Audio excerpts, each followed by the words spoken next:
반갑습니다. 오늘 나눌 말씀의 제목은 기도하지 않으면 아쉽다 하는 제목으로 함께 은혜 나누겠습니다. 여호수아가 죽고 첫 번째 사사가 세워진 때로부터 약 한 350년간 사무엘까지 총 14명의 사사가 세워졌습니다. 엘리가 제사장 겸 사사로 다스리던 때에는 블레셋이 이스라엘을 침략해서 약탈하고 너무나 괴롭히던 때예요. 그러다가 사무엘이 하나님의 부르심을 받아서 선지자와 제사장과 사사 겸 이렇게 세워졌을 때 정말 사무엘을 통해서 미스바 대각성 운동이 일어나고 그들이 모여 금식하며 회개하며 섬기고 있던 아스타롯을 다 쳐서 부수고 주 앞에 자복하고 엎드릴 때에 하나님이 큰 은혜 주셔서 블레셋과의 싸움에서 대승을 거두게 하시고 드디어 블레셋으로부터 이제 좀 평안을 얻은 때가 지금 오늘의 본문이 이르는 때입니다. 이후로 사무엘은 해마다 이스라엘 주요 지역들을 순회하면서 제사를 드리고 하나님의 법도로 백성들을 교육하고 가르쳤습니다. 사무엘상 7장 16절에 해마다 베델과 길갈과 미스바로 순회하며 그 모든 곳에서 이스라엘을 다스렸고 그랬어요. 사무엘은 두 번 다시 이스라엘 백성들이 아스타롯이라는 그런 신상을 섬기거나 혹은 하나님의 말씀 율법을 버리고 다시금 이방 민족이 쳐들어와서 고통당하는 때로 돌아가기를 원치 아니하였기 때문에 자기 살아생전에 어찌하든지 이스라엘 백성들에게 하나님의 말씀으로 가르치고 다스리게 해서 그들이 율법을 떠나지 아니하도록, 그래서 이스라엘의 평화가 오래 지속되도록 하고 싶었습니다. 마음에 결단을 했죠. 내가 살아생전 순회하며 가르치리라. 라마에서부터, 자기 집이 라마에 있어요. 그 라마에서부터 베델, 길갈, 미스바, 다시 라마로 이렇게 동서남북 다니면서 순회했는데, 라마에서 베델까지의 거리가 약 한 10km, 또 베델에서 길갈까지의 거리가 약 한 13km, 길갈에서 미스바까지의 거리가 약 11km, 다시 미스바에서 라마 자기 집으로까지가 한 3km, 도합 한 37km 정도 되는 거리를 순회하며 다녔습니다. 우리가 사는 이 삼성교회에서 정반대편에 끝쪽, 대구의 끝쪽에 수성구 시지동이라는 곳이 있는데 거기가 한 21km 정도 걸립니다. 그러니까 이 사무엘이 순회했던 곳이 딱 한 대구 정도 되어가지고 동서남북 한 반경 20km 이내에 이렇게 돌아다니면서 순회했다라고 보시면 크게 무리가 없을 것 같습니다. 순회하면서 복음을 전할 때 말이죠, 자기 집이 아니니까 잠자리도 불편하겠고 먹는 것도 쉽지 않을 것이고 또 사람 만나는 것이 그냥 그렇게 편하지만은 않았을 거예요. 그런데도 불구하고 사무엘은 이스라엘이 주님의 말씀 앞에 굳건히 서도록 단 한 해도 거르지 않고 이 순회하며 가르치기를 지속했는데, 더 놀라운 것은 7장 17절의 기록입니다. 사무엘상 7장 17절에 라마로 돌아왔으니 이는 거기에 자기 집이 있었습니다. 거기서도 이스라엘을 다스렸으며 또 거기에 여호와를 위하여 제단을 쌓았더라 그럽니다. 여기서 중요한 게 뭡니까? 거기서도. 아니, 순회하며 이스라엘을 다스리는데 이 공인으로서 사람들이 다 알아보니까 옷 하나 입는 것도 마음대로 안 되는 것이고 말과 행동이 다 조심스러운 것 아닙니까? 또 심지어 업무 이외의 시간 퇴근했는데 사람들이 좀 억울한 일 판결해달라고 하나님의 말씀대로 어떻게 판결하면 좋으냐고 이렇게 찾아오면 그거 거절할 수 있습니까? 또 들어줘야 되고. 그러니까 라마 내 집으로 돌아왔을 때에 이 아무리 지도자지만 오랫동안 절제하며 공적인 제사 직무를 계속 감당했으니 피로가 누적되어 있을 것이고, 이제 내 집에서만큼은 적어도 좀 허리띠 끌고 소파에 들어누워가지고 좀 편안하게 나도 좀 리모컨 만지면서 좀 쉬고 싶다, 이런 마음 안 들겠습니까? 나만의 프라이빗한 시간을 가지면서 아무도 나를 건들지 마라, 그럴 수 있을 텐데, 사무엘은 거기서도 이스라엘을 다스렸고 거기서도 여호와께 제사를 드렸더라, 그렇게 돼 있네요. 대단한 헌신이고 자기 절제력 아닙니까? 많은 부모님들이 교회에서는 크리스찬으로서 나름 이렇게 잘 사시는데 집에 돌아가시면 거기서도 자기 가족들과 자녀들에게 크리스찬다운 본을 보이며 살아가는가? 이게 참 궁금한 일이죠. 이 말씀은 곧 저에게 하나님이 주시는 메시지라고 저는 봤습니다. 네가 목사인데 교회에서는 목사답게 그렇게 사는지 모르겠는데 너 집에 돌아가서도 좋은 목사 남편, 좋은 목사 아빠로 너 살고 있니? 너 그렇게 살아야만 해. 이렇게 저에게 말씀을 주시는 것 같아서 제가 엄중하게 이 말씀을 받습니다. 여러분도 여러분이 있는 그곳이 어디든지 간에 거기서도 여호와를 섬기고 거기에서도 여호와께 제사를 하는 그런 인생들이 다 되기를 원합니다. 사무엘이 이렇게까지 해마다 애쓰고 수고한 노력의 결과로 이스라엘은 평화가 지속되었습니다. 그런데 이렇게 힘들게 세운 공든탑이 기도하지 않고 무언가를 결정하는 사람들에 의해 한순간에 무너지는 것을 오늘 8장을 통해서 우리가 보게 됩니다. 첫째는 기도하지 않고 사람을 세운 사무엘이 아쉽습니다. 사무엘은 지금까지 오점이 없는 참 모범적인 선지자 사사로 지냈습니다. 그런데 1절에 사무엘이 늙음에 그의 아들들을 이스라엘 사사로 삼으니라는 부분이 뭔가 석연찮아요. 사사는 원래 왕이 아니고 종신직도 아니고 계승직도 아닙니다. 사사가 죽기 전에 반드시 다음 사사를 세워야 하는 이유가 없는 겁니다. 사실 이스라엘에 사사가 없는 것이 좋은 겁니다. 왜냐하니 이스라엘이 범죄했을 때 이방 민족들이 침략을 해서 괴롭히고 그때 부르짖으면 하나님이 사사라고 하는 히어로를 세워주신 거거든요. 그래서 잠깐 구원을 허락하시는 겁니다. 그러니 사실 사사가 없고 처음부터 여호와 하나님을 왕으로 모시고 잘 순종하여 살면 사사 세울 일 자체가 없는 것이니까 없는 게 더 좋은 겁니다. 원래 무엇보다 역사적으로 사사는 사람이 세우지 않았고 하나님이 직접 세우셨어요. 제1대 사사 온니엘을 세우실 때 보면 사사기 3장 9절에 이스라엘 자손이 여호와께 부르짖음에 여호와께서 이스라엘 자손을 위하여 한 구원자를 세워. 그럼 누가 세웠어요? 여호와께서 이스라엘 위하여 한 구원자를 세웠어요. 그들을 구원하게 하시니 그는 곧 갈렙의 아우 그나스의 아들 온니엘이라. 이게 첫 번째 사사예요. 둘째 사사 왼손잡이 에훗도 역시 마찬가지입니다. 여호와께서 그들을 위하여 한 구원자를 세우셨으니 에훗이라. 여호와께서 세우셨어요. 기드온에게도 이 포도즙 틀에서 밀타작할 때에 여호와의 사자가 일방적으로 나타나더니 큰 용사 여호와께서 너와 함께 하시도다 그러면서 부르시거든요. 하나님이 부르셔가지고 기드온이 사사가 된 거예요. 어떤 사사는 하나님이 세웠다는 말은 없지만 하나님의 부르시는 음성을 듣고 반응하여 사사가 되기도 하고 어떤 사사는 나시린으로 구별되어 있다가 여호와의 영이 임해가지고 초인적인 힘을 발휘하기도 하지 않습니까? 다 하나님이 구별하여 세우셨습니다. 그런데 이 사무엘의 아들들에게는 하나님의 부르심도 없었고 하나님의 영의 임함도 없었습니다. 아니면 적어도 하나님께서 사무엘에게 네 아들 요엘과 아비야를 사사로 세워라 하는 말씀하심이라도 좀 있었으면 그 순종했다고 볼 텐데 그것도 아니고요. 더 이상한 것은 사무엘이 자신의 뒤를 이을 사사를 뽑을 때에 하나님 앞에 기도했다는 흔적이 없는 거예요. 물었다는 흔적이 없어요. 아무 근거도 없이 자기 아들들을 사사로 세습한 것입니다.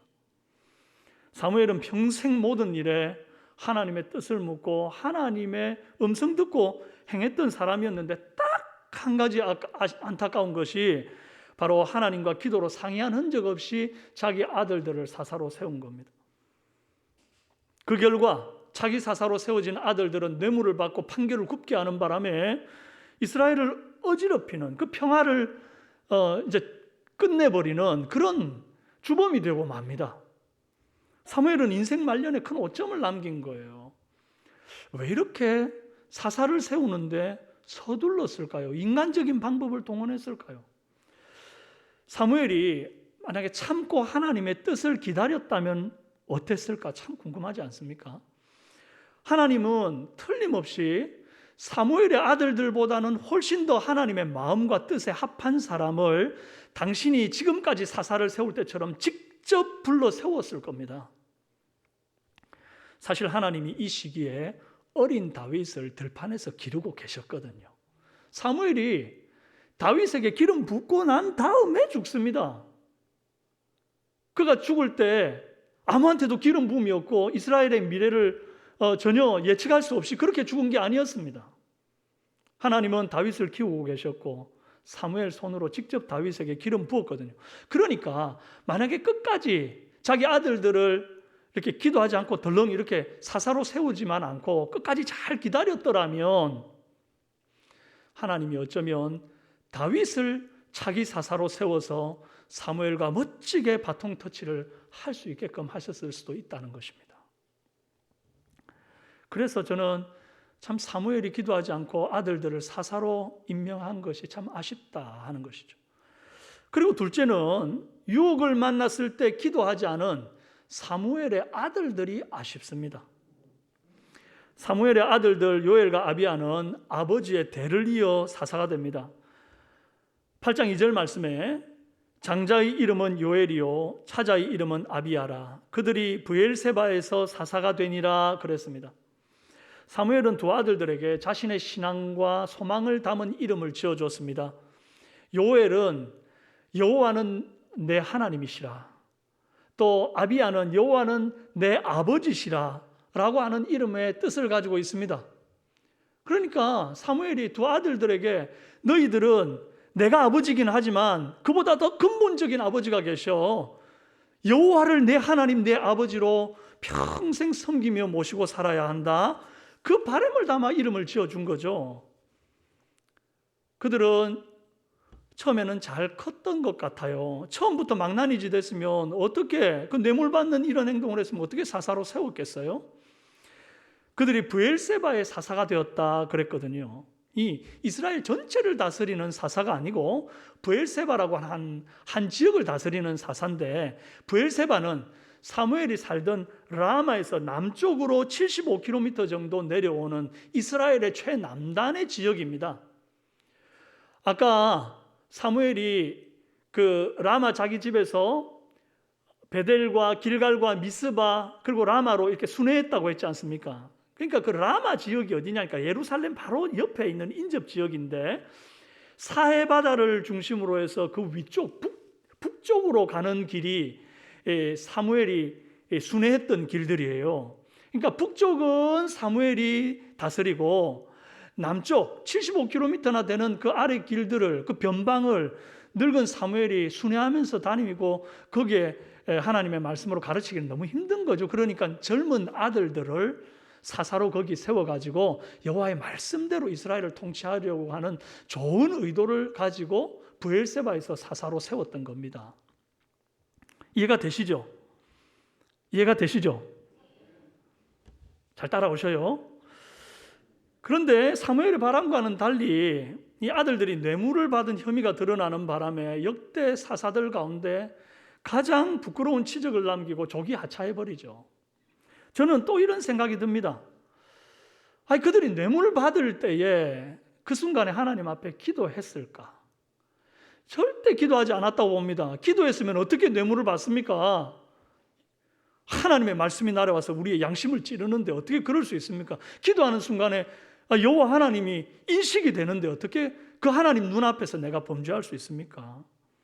신명기 16장 19절 말씀에 너는 재판을 굳게 하지 말며 사람을 외모로 보지 말며 또 뇌물을 받지 말라. 뇌물은 지혜자의 눈을 어둡게 하고 의인의 말을 굽게 하느니라 그랬어요.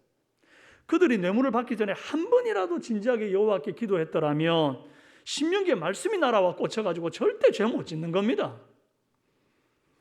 죄 짓기 전에 기도하면 죄 안 지을 수 있습니다. 그런데 죄 짓고 나서 기도하는 건 이젠 다 회개의 눈물의 기도일 뿐입니다. 힘없는 기도예요. 여러분, 기도하는 순간 하나님이 보이고 하나님이 보이면 죄 안 짓는 거죠. 요셉이 그랬습니다. 보디발의 아내가 막 이렇게 동침하자고 막 유혹할 때 그 순간에 내가 여호와께 득죄할 수 없다 그러면서 뛰쳐나가잖아요. 그 범죄의 유혹이 다가올 때 말이죠, 여호와께 득죄할 수 없다. 여호와를 생각한 거죠. 여호와를 바라본 거죠. 기도하는 자는 그 순간에 이 죄악으로부터 벗어나는 것입니다. 타락한 인간이 살면서 어떻게 죄 안 지을 수 있겠습니까만은 최대한 죄를 덜 짓는 방법이 죄 짓기 전에 여호와를 바라보는 것입니다. 죄 지으려는 그 순간에 기도하지 않으니까 넘어지는 거예요. 죄 짓고 나서 기도하는 건 다 능력 없는 회개 기도라 말씀드렸습니다. 예전에 공무원인 기독교인 A씨가 대기업으로부터 5억의 뇌물을 받았는데 그 중에 1억을 교회에다 헌금했다고 하는 끔찍한 기사를 본 적이 있습니다. 사무엘의 아들 요엘과 아비야도 뇌물을 받고 그걸 11조를 하나님 앞에 안 드렸을까요? 만약에 그렇게 들었다고 한다면 하나님이 그 물질을 받으셨을까요? 신명기 23장 18절에 굉장히 따끔하고도 무서운 말씀이 있는데, 창기의 번 돈과 개 같은 자의 소득은 아무 서원하는 일로든지 네 하나님 여호와의 전에 가져오지 말라. 이 둘은 다 네 하나님 여호와께 가증한 것임이니라. 여러분, 하나님은 우리가 번 돈의 출처를 아십니다. 이 돈이 앞으로 온 것인지 뒤로 들어온 것인지, 피냄새 나는지 땀냄새 나는지를 주님은 정확히 아시는 겁니다. 여러분, 회개기도 많이 하는 성도가 좋은 성도라고 오해하시면 큰일 납니다. 회개할 일을 만들기 전에 기도해서 최대한 덜 죄짓는 성도가 좋은 성도입니다. 우리 모두 죄짓기 전에 기도하고 죄짓기 전에 하나님을 바라봄으로 주님 손에 들려 크게 쓰임받는, 힘있게 쓰임받는 저와 여러분 되기를 바랍니다. 함께 받아갑시다. 앞에 기도하면 승리하고 뒤에 기도하면 회개한다. 셋째로, 기도하지 않고 세상적인 방법을 구하는 이스라엘 장로들이 참 아쉽습니다. 뇌물을 받은 사무엘 아들들 때문에 실망한 장로들이 해결책으로 이스라엘의 사람 왕을 세워달라고 요청을 하죠. 이게 사사정치에서 이제 왕정정치로 넘어가게 해달라, 정치 구조를 개편해달라 요구했습니다. 사사정치는 철저히 계급이 철폐된 사회입니다. 사사는 하나님과 백성들 사이를 연결하는 사람이기는 하지만 이게 왕이나 군주나 혹은 영주 같은 존재가 아니라서 이스라엘 백성들 위에 군림하거나 다스릴 수 있는 그런 자리가 아닌 겁니다. 이 백성들이 자기의 어떤 사욕을 채우는데 내가 마음대로 이렇게 활용할 수 있는 그런 존재가 아닌 거예요. 사사라고 하는 직분 자체가. 근데 단지 하나님이 세운 지도자이기 때문에 백성들은 사사에게 예의를 갖출 뿐입니다. 또 사사시대는 약간 권력 구조 같이 보이는 것이 이제 사사, 장로, 10부장, 100부장, 1000부장 이렇게 있겠는데요. 여러분, 장로들 역시 백성들 위해 군림하는 자리가 아니었죠. 그들은 이제 지도자를 도와서 하나님의 말씀대로 백성들을 잘 양육하는 영적인 어른과 같은 그런 역할을 감당했습니다. 그렇기 때문에 그들도 백성들 위해 군림하거나 그들의 섬김을 받을 이유가 없습니다. 여러분, 억울한 일을 상수하는 행정 질서를 위해서 또 10부장, 100부장, 1000부장을 두기는 했으나 그들 역시 군림하는 일 아닙니다. 이게 다 상하 구조가 아니고 하나님 앞에서 평등한 그런 사람들이었습니다. 그런데 왕정 정치는 다릅니다. 하나님이 왕을 구하는 장로들의 행위를 두고 뭐라고 그랬냐니까 7절에 그들이 너를 버림이 아니요 나를 버려 자기들의 왕이 되지 못하게 함이니라 그랬어요. 왕정 정치는 한마디로 하나님을 그 보좌에서 끌어내리고 그 자리에 사람을 앉히는 행위입니다. 백성들은 이제 왕의 밭을 갈아야 되고 왕을 위해서 음식을 만들어야 되고 내 자식들 금이야 오기야 키워놨는데 그 자식들을 왕을 위해 그냥 드려야 하는 거죠. 그리고 왕에게 세금까지도 내야 됩니다. 여러분, 이스라엘은 원래 국가에 내는 세금이라는 게 없었습니다. 뭐만 드리면 되냐 하니까 여호와 앞에 11조를 드릴 뿐인데 그조차도 여호와 하나님께서 레위인들의 분깃으로 다 돌려준 거죠. 그런데 이제는 왕에게 11조로 세금을 바치고 또 여호와께 드리는 11조는 그것대로 그대로 있으니 이중 부담을 지게 된 겁니다. 사람 왕이 사람 위에 군림하는 세상, 관료와 노비, 평민과 양반, 계급이 나누어지고 더 많이 가지고 더 힘 있는 자가 못 가지고 힘 없는 자 위에 지배하는 세상, 그것이 왕정 정치가 가져오는 세상입니다. 여러분, 뇌물 받는 사무엘의 아들 때문에 생긴 문제를 해결할 방법이 사람 왕 세우는 것 말고는 없었을까요? 아닙니다. 다른 방법이 있었어요. 이 요엘과 아비야에게 심할서를 쓰게 하고 말이죠. 철저히 회개하고 근신하도록 해가지고 두 번 다시는 뇌물 받지 못하도록 따끔하게 혼을 내고, 그리고 오히려 심기일전하여 이전보다 더 열심히 더 충성스럽게 사사직무를 감당하도록 한번 아량을 베풀 수도 있었습니다. 근데 그게 싫다고 한다면 이스라엘의 장로들이 늙은 이 사무엘을 도와서 기도하며 한마음 한뜻으로 뭉쳐가지고 하나님께서 다시 당신이 직접 새로운 사사를 세울 때까지 이스라엘을 잘 다스렸으면 되는 것 아닙니까? 그런데 아쉽게도 이스라엘 장로들은 그 순간에 기도하지 않았습니다. 하나님이 정말 사람으로 왕 세우기를 기뻐하는지 안 하는지 한번 묻지를 않았습니다. 심지어 그들은 왕을 세우면 인생이 고달파질 거라고 하나님께서 10절에서부터 18절까지 장황하게 설명하시거든요. 그런데 그 엄중한 경고의 메시지를 듣고도 19절에 뭐라 그러냐 하니까 백성이 사무엘 말 듣기를 거절하여 이르되 아니로소이다. 우리도 우리 왕이 있어야 하리이다 그랬어요. 여러분, 아예 기도하는 것은 고사하고 이제 하나님 말하는 거 내가 듣기도 싫다, 거절을 해버리는 겁니다. 이스라엘 장로들은 이미 답을 정해놓고 사무엘에게 와가지고 자기가 정한 그대로 해달라는 겁니다. 고집을 부리고 무조건 내 말대로 해달라고 떼쓰고 있는 거죠. 이 말은 어떻게 보면 대놓고 역모를 행하는 것과 같습니다. 하나님이 만약에 눈에 보이는 존재로서 보좌에 앉아 계시는 분이었으면 이게 마치 조선시대의 그 왕 앞에 그 왕을 끌어내리고 새로운 왕을 세우려고 하면 그게 역모 아닙니까? 그러면 만약에 조선시대 같으면 하나님이 막 칼을 뽑아들고 이 역모를 꾀하는 이스라엘 장로들과 그들을 부추긴 모든 백성들을 다 솎아내가지고 능지처참 삼족을 멸하리라 막 이래도 할 말이 없는 상황인 겁니다. 그런데 하나님이 어떻게 하시느냐 하니까 그래, 저들이 원하는 대로 왕 세워줘라 그러면서 스스로 왕위에서 내려오십니다. 스스로 보좌에서 내려와요.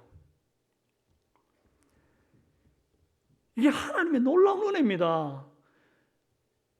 하나님을 왕위에서 끌어내리고자 하는 그 이스라엘 장로들과 그들을 부추긴 백성들을 싹 다 그 자리에서 심판하여 죽여버려도 아무 이상이 없는 때 하나님이 조용히 왕위에서 내려오시는 게 은혜거든요. 은혜. 여러분, 이 이스라엘 장로들의 이 얘기만이 아닙니다. 우리들도 하나님께 그런 기도를 드릴 때가 너무 많습니다.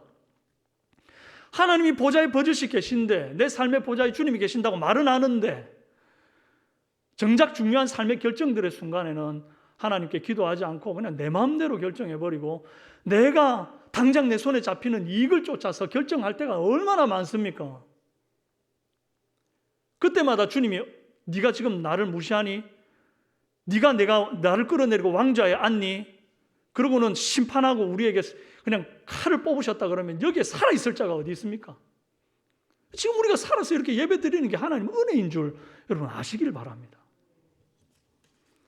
하나님께 기도로 뜻을 묻고 답을 찾는 것이 성도의 삶이지, 내가 답 다 정해놓고 와가지고 이대로 이루어주세요, 이대로 무조건 관철시키기를 원하는 그 마음, 그 고집 부리는 태도는 스스로 망하기 위해서 작정한 태도라고 밖에 볼 수 없습니다. 그러므로 우리가 정말 삼가하기를 바랍니다. 왜 이토록 왕을 원하는가 봤더니 이유는 간단합니다. 5절에 모든 나라와 같이 우리에게 왕을 세워 그랬고, 20절에 우리도 다른 나라와 같이 되어 우리의 왕이 우리를 다스리며 그럽니다. 뭐처럼? 다른 나라처럼, 모든 다른 나라처럼 그렇게 우리도 왕 세워달라는 거죠. 여러분, 하나님은 죄악된 세상에 소망이 없음을 잘 아셨습니다. 그래서 세상과 구별되어 하나님이 왕이 되고 그 백성들은 하나님, 왕 되신 하나님의 자녀가 되어 왕 같은 자녀가 되어서 정말 하나님의 통치와 다스림을 받고 행복하게 살아가는 이 이상적인 삶을 이스라엘 가운데 허락하셨거든요. 그래서 사무엘 시대까지 사람 왕을 세우지 않으셨던 겁니다. 하나님이 직접 통치하셨던 거예요. 그런데 이스라엘 장로들은 그 하나님 나라를 버리고 세상 나라같이, 다른 나라같이 되게 해달라는 겁니다. 여러분, 기도하면 하나님 나라를 구하지만 기도하지 않으면 세상 나라를 구합니다.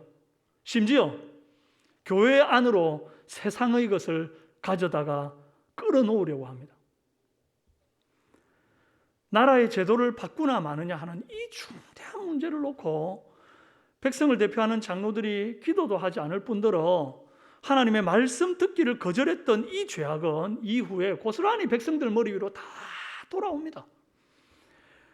왕조 시대가 출범되고 사울, 다윗, 솔로몬 딱 3대가 지나고 난 다음에 이스라엘이 북이스라엘과 남유다로 두 동강이 납니다.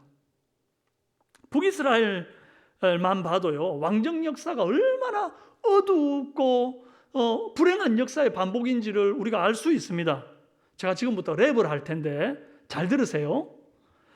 여로보암이 다윗 가문에 반역하고 여로보암의 아들 나답이 왕을 계승했지만 바하사가 반란을 일으켰고 그 후에 아들 엘라가 계승했습니다. 그런데 엘라의 부하 시므리가 반역을 하자 또 다른 부하였던 오므리가 그를 살해하고 7일 만에 왕위를 또 빼앗아서 오므리 왕조가 시작됐지만 예후가 오므리 왕조를 다시 빼앗습니다. 예후 왕조는 여호아스, 요아스, 여로보암 2세, 스가랴에 이르러 5명이 왕이 되었으나 살룸이 반란을 일으키고 그 뒤에 이어 므나헴이 다시 반란을 일으키고 므나헴은 아들 브가이아에게 왕위를 넘겨주나 했더니 또 베가가 구데타를 일으켰고 그 후에 호세아가 반란을 일으켰는데 결국 아수르에게 점령되어 나라가 없어졌습니다.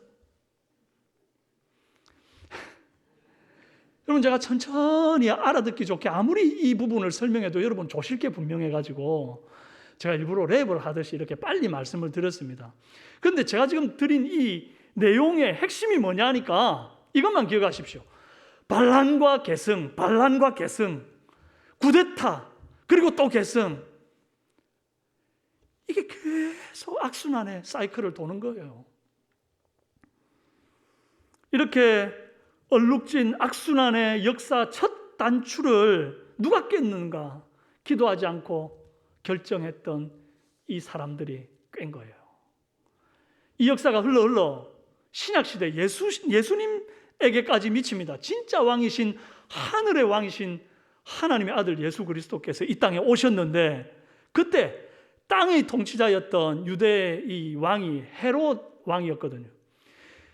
자기 보좌를, 예수 그리스도 하늘의 왕이신 분이 자기의 보좌를 위협한다 생각하고 예수를 죽이기 위해서 완전 막 혈안이 돼가지고 달려들잖아요. 그래서 2살 이하의 아들을 다 죽여버리는 일, 모진 일까지 하지 않습니까? 이 헤롯이 죽고 나서는 그 아들 폭군 아켈라오가 또 왕이 됩니다. 그래서 어린 예수님이 갈릴리 나사렛으로 이제 도피해서 살게 되죠. 그리고 로마의 디베르 황제의 임명으로 빌라도가 유대 총독으로 있을 때에 하늘의 왕 하나님의 아들 예수 그리스도를 폭도들에게 내어주어서 십자가에 죽게 만듭니다. 여러분, 땅의 왕, 인간 왕이 하늘의 왕을 죽게 했습니다. 이 모든 출발이 어디에서 비롯된가 봤더니 바로 오늘 하나님 대신에 인간을 왕으로 세워달라 요청했던 이스라엘 장로들로부터 출발했더라는 거예요. 이때 왕 세우지 않았으면 어떤 결과를 우리는 볼지 모르는 것 아닙니까? 그런데 이때 처음으로 왕정이 시작되면서 유대에 예수 그리스도에 이르기까지 피바람이 부는 것입니다. 그리고 무엇보다 두려운 것은 18절에 그날에 너희는 너희가 택한 왕으로 말미암아 부르짖되 그날에 여호와께서 너희에게 응답하지 아니하시리라, 이런 말씀이 있습니다. 여러분, 폭군 왕, 배만 위하는 왕, 헛된 신을 섬기는 왕들 때문에 백성들이 다 고통을 당하는 것. 그러니까 그 힘들 때마다 하나님 앞에 하나님 저 왕 좀 어떻게 해주세요 기도를 하는데, 네가 만약에 그렇게 기도할 때라도 나는 왕을 위해서 하는 기도는 응답하지 않겠다, 이리 말씀한 겁니다. 야, 제가 그동안 대통령과 위정자들을 위해서 그렇게 기도를 많이 했는데 왜 이렇게 응답이 안 되는가 봤더니 이것 때문이었어요. 여러분도 기도 많이 했지 않습니까? 좀 속이 좀 뚫리시죠? 왜 이렇게 기도 응답이 안 되는가? 여러분, 하나님을 두려워하는 신실한 대통령이 뽑히도록 기도를 해도 막상 뽑히는 대통령들은 보면 다 하나님 모르는 사람들이에요. 어쩌다가 크리스찬이 이제 대통령이 됐다고 막 기뻐했더니 돌아오는 건 큰 실망일, 이런 역사들이 지금 우리 가운데 반복되고 있지 않습니까? 너희가 택한 왕으로 말미암아 부르짖되 그날에 여호와께서 너희에게 응답하지 아니하시리라. 지금도 이 말씀이 구약과 신약을 지나 지금 우리 시대까지 유효하게 작동하고 있는 겁니다. 왜요? 하나님의 말씀은 1.1획도 떨어지지 않으니까요. 그래서 오늘날도 각 나라마다, 우리나라는 뭐 양반이죠. 여러분, 왕들이, 백성들이 원치 않는 전쟁을 일으켜가지고 지금 나라가 지금 망하기 직전이고, 또 나라가 인플레이션에 빠져서 모두가 다 죽는다고 아우성을 칠 때 자기만 살겠다고 헬기에다가 막 돈다발을 넣고 도망을 치는 왕도 있고, 또 자기가 장기 집권을 또 하기 위해서 2달간 막 도시를 봉쇄하고 제로 코로나 방역 뭐 이런 걸 시행하면서 병원을 가야 될 사람이 병원을 못 가고 그 자리에서 그냥 집안에 갇혀서 죽어가고, 먹을 것이 없어가지고 굶어가지고 죽는 사람들도 있고 말이죠. 백성들이 그렇게 고통 가운데 아우성 치는 겁니다. 누구 때문에요? 그들이 세운 왕 때문에. 그런데 그 나라에 믿는, 기도하는 하나님의 사람이 없기 때문에 왕들이 이 모양 이 꼴입니까? 그렇지 않습니다.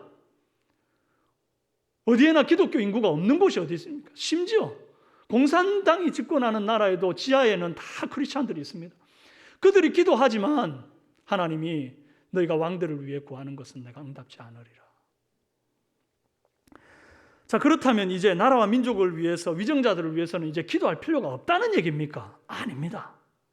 그럼에도 불구하고 우리는 나라와 민족을 위해서, 국가의 위정자들을 위해서 기도해야만 합니다. 그럴 때에 하나님께서 여기저기 숨어있는 경건한 하나님의 사람들을 일으키셔서 나라를 또한 세워 가실 것입니다. 무엇보다 이 땅의 나라에는 소망이 없지 않습니까? 그러나 하나님 나라의 모형인 교회를 통해서 하나님께서 이 땅을 새롭게 만들어 가실 줄로 믿습니다. 4절에 이스라엘의 모든 장로가 모여 라마에 있는 사무엘에게 나가서, 이 대목이 또 제일 아쉬운 대목입니다. 뭐가 그러냐 하니까 여기에 모든 장로라고 하는 대목입니다. 이스라엘의 장로가 총 70명입니다. 민수기 11장 16절 말씀에 여호와께서 모세에게 이르시되 이스라엘 노인 중에 네가 알기로 백성의 장로와 지도자가 될 만한 자 70명을 모아놓고 내게 데리고 와 회막에 이르러 거기서 너와 함께 서게 하라 그랬습니다. 여러분, 이 이스라엘 장로 70명의 수가 적은 수입니까? 근데 어찌 단 한 명도 하나님의 마음을 이해하는 자가 없고, 어찌 단 한 명도 사무엘 편에 서서 그 하나님의 그 뜻을 받들 사람이 없습니까?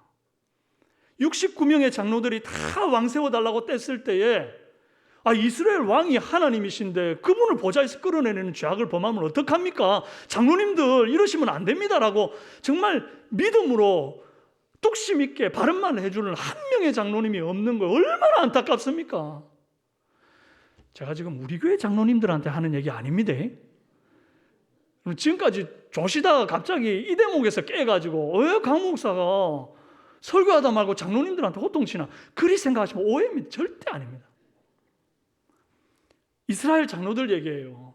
어찌됐든 간에 여러분, 기도하지 않고 아들들을 사사로 세운 이 사무엘과 유혹의 순간에 기도하지 않은 아들들과 기도하지 않고 세상 방법을 구한 이 이스라엘 장로들 덕분에 이스라엘의 역사는 돌이킬 수 없는 길을 떠나게 됩니다. 사랑하는 여러분, 여러분은 무슨 일을 하기에 앞서서 기도하시는 분들입니까? 수없이 많은 유혹이 인생들 앞에 도사리고 있습니다. 그 유혹이 뭡니까? 한마디로 정리하면 이겁니다. 남들 하는 것처럼 나도 하기를 원하는 거예요. 마치 세상에도 왕이 있으니 우리도 왕 주십시오 하는 거하고 똑같습니다. 남들이 그거 먹으니 나도 먹고 싶고, 남들이 거기 가서 노니까 나도 가서 놀고 싶고, 남들이 이거 한다 하니까 나도 하고 싶은, 그게 죄라고 할지라도 세상은 그걸 죄라고 하지 않고 그게 합리적이라 하고 그거 해야 폼 난다 하니까 나도 그걸 하고 싶은 모든 그런 손짓들이 다 유혹이고 죄를 마시는 것입니다. 여러분, 교회가 세상의 제도를 따라가야 한다 말하는 거, 이거 다 유혹이고 욕망입니다. 기도밖에 없습니다. 기도하는 순간 하나님을 바라보게 될 것입니다. 그 순간 우리가 죄를 떠나게 될 것입니다. 기도를 쉬면, 한눈 팔면 그 순간 우리가 돌이킬 수 없는 죄의 길을 걷게 되고, 이제 우리에게 남은 것은 힘없는 눈물 뿌리는 회개의 기도 말고는 없습니다. 그거라도 해야죠. 그렇게 해서라도 돌아와야죠. 그러나 어떻게 회개 기도만 하고 성도가 살아가지고 이 세상을 변화시킵니까? 이 세상에 어떻게 하나님의 뜻이 실현되고 하나님의 나라가 편만해지게 되겠습니까? 오늘 주일 예배에 나온 직장인들은 앞으로 평생 살면서 순서를 바로 세우시기를 바랍니다. 기도하고 업무 보고, 기도하고 사람 만나시기를 바랍니다. 그 기도 잠깐 하고 업무 보는 게 뭐가 힘듭니까? 학생들은 기도하고 공부하시기 바랍니다. 주부들은 기도하고 가정을 돌보고 기도하고 가족들을 대하시기 바랍니다. 그럴 때에 내가 하는 그 모든 일, 심지어 공부하는 것이, 공부 잘해가지고 죄 많이 짓는 사람들 많이 있습니다.